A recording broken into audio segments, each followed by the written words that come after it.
In today's video, I'm going to teach you how to create a credit memo in QuickBooks Online. This process is useful when you need to manage customer credits or adjust invoices for returns or errors. Let's dive right in and walk through each step together. First, go ahead and open your web browser and navigate to QuickBooks Online. If you're not already logged in, do so by entering your credentials. Once you're on the home page, you'll want to begin by finding and clicking on the New button. This button is usually located on the left-hand side of the screen and opens up a menu of different transactional options available to you. Next, from the drop-down menu that appears, seek out and select Credit Memo from the options listed. This selection will take you to a new screen specifically designed for credit memos. Here, you'll find that you need to add some key details to create your credit memo accurately. Once you're in the Credit Memo section, start by clicking on the Customer field. This action prompts a list of your customers to appear. Choose the appropriate customer for whom the credit memo is intended. If you have a long list of customers, you can use the search bar to quickly locate the correct name.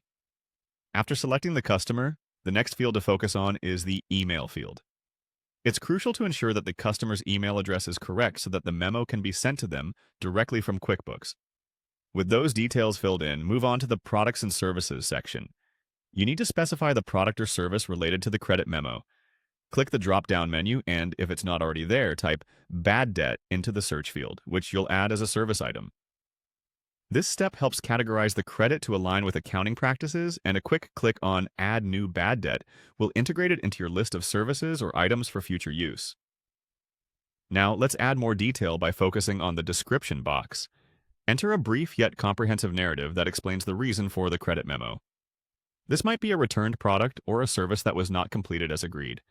Clear descriptions help both you and the customer understand the purpose of the credit. Then proceed to the QTY field, where you'll indicate the quantity of items or service units that are being credited. Remember, this doesn't always have to be a whole number. Lastly, you need to set the rate for the items or services. Enter the appropriate rate, ensuring it matches the original transaction. After entering the rate, QuickBooks will automatically calculate the total credit amount. And there you have it, a fully detailed credit memo in QuickBooks.